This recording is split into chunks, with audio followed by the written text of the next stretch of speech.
Amy with Small Garden News and my container of baby cilantros that I have harvested from more than once. I keep cutting them down and they grow back.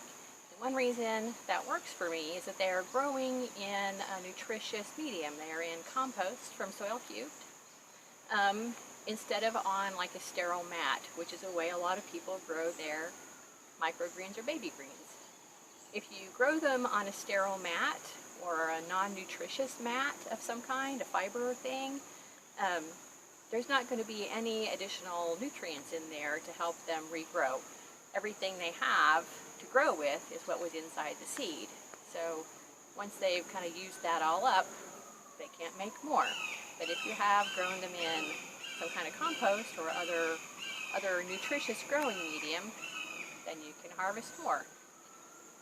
But it's important to know where to cut above a certain point on your plants to allow that to happen. If you cut below where new leaves are formed, then you won't get more leaves. You will have kind of destroyed that whole thing. So I have a plant to show you.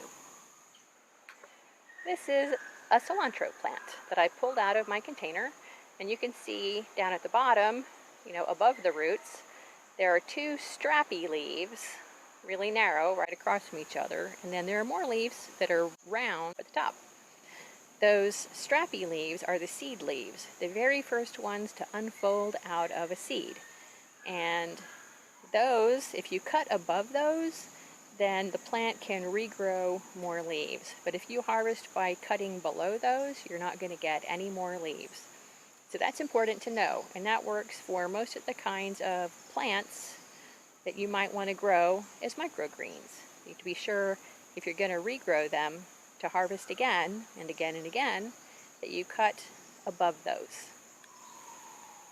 I hope this has been helpful and that you enjoy your microgreens and baby greens as much as I've enjoyed mine.